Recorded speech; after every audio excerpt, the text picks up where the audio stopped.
another pseudo-state was set up from any other religious or other kind of background. If people from Britain were going to that state of any background or any origin, and they were cutting off people's heads and raping women and children and so on, I think this country would take a rather tough stance about it. And I think, among other things, one of the things we would look at was withdrawal of passports, among other things. What's up, YouTube? Hope you guys are feeling good. My name is Elaru, and today I'm back with a new video and check out with you guys. This is called Let's Talk About Your Religion Then. Douglas Murray silences Muslim politician with facts. This is going to be tough, as always. But right now goes, guys, we talk less and we react more. Let's check this out. And if I can say so, not only has it not got anything to do with race, but the bit that Miriam has not mentioned, which it has a very great deal to do with, is religion. This has a great deal to do with religion, and we have not so far discussed the religious aspect of this, because Islamic State calls itself Islamic State for a reason. Douglas Murray is at it again. In the iconic interview on BBC, he debates a Muslim about policies around how returning jihadists who have committed crimes overseas should be treated by the government and the broader impact of the Islamic religion in Western culture.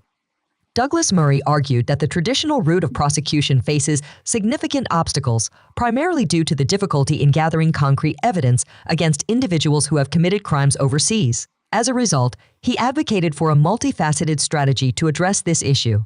He also addressed the elephant in the room, the influence of religion in shaping the views of people who become jihadists.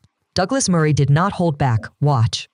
Miriam, why do you say that it's there's a racial aspect to taking away somebody's citizenship if they're suspected to be an Islamic extremist? Because where are you supposedly sending them back to? Let's take the most recent case of a young man who is who's of Vietnamese origin, but who is a British citizen. This is the one going through the Supreme Court. Absolutely, he's going through the Supreme Court at the moment.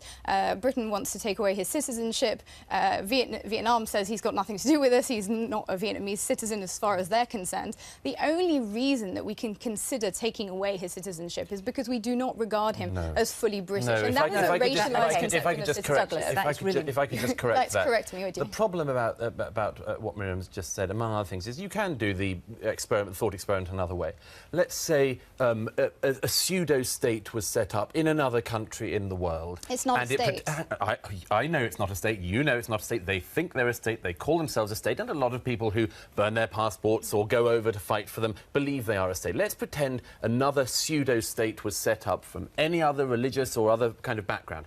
If people from Britain were going to that state of any background or any origin, and they were cutting off people's heads and raping women and children and so on, I think this country would take a rather tough stance about it. And I think, among other things, one of the things we would look at was withdrawal of passports, among other things. If you say you are signed up to this appalling state, then maybe we take you at your word. Miriam's cases, there is a racial element. But there should not ever be. But I think something Miriam said that we really must come back on is that somebody is not considered fully British. Absolutely. You are either British or you're not. Well, then you can't withdraw somebody's citizenship. They're British citizens, and we have to deal with it. If I can say so, not only has it not got anything to do with race, but the bit that Miriam has not mentioned, which it has a very great deal to do with, is religion. This has a great deal to do with religion, and we have not so far discussed the religious aspect of this, because Islamic State calls itself Islamic State for a reason.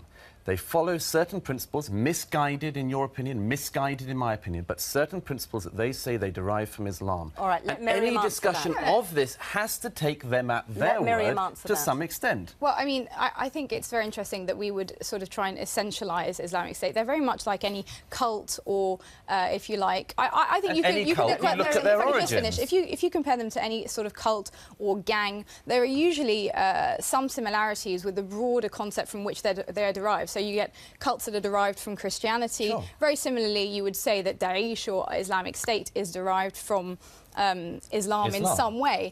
But I think the problem is to take things at face value and to corroborate their narrative by accepting their view that it is a state and that they have the legitimacy to call themselves Islamic. It's problematic. The Waco group in Waco some years ago, everyone was interested in the religious claims they were making when they decided to become this millenarium crazy cult. If I can just finish.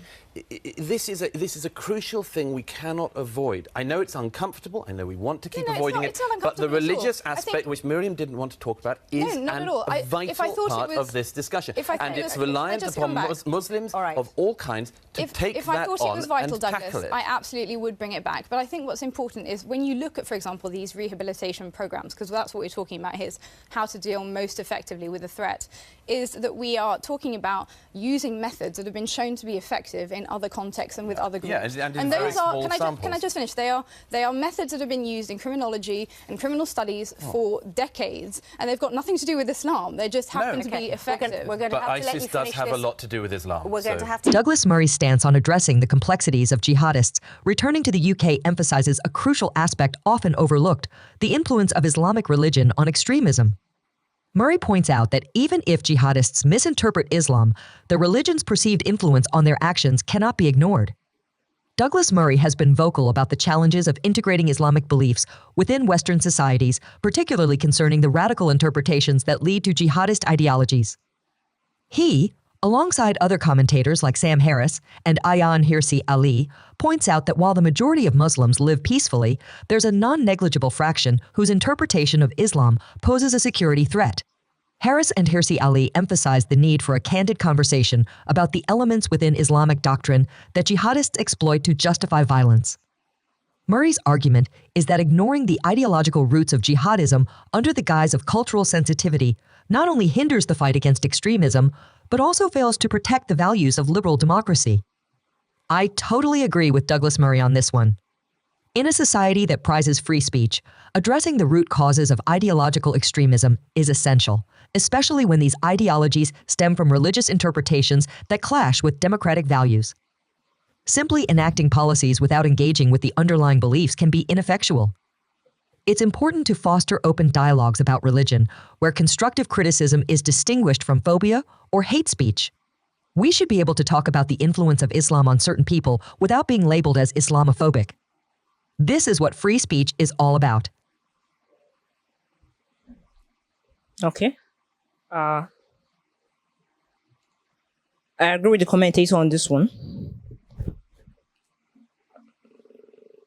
Just as the activist she called out pointed, there is a certain fraction of Islam that actually justifies jihadists or actually justifies jihad, and they feel like this should be looked into.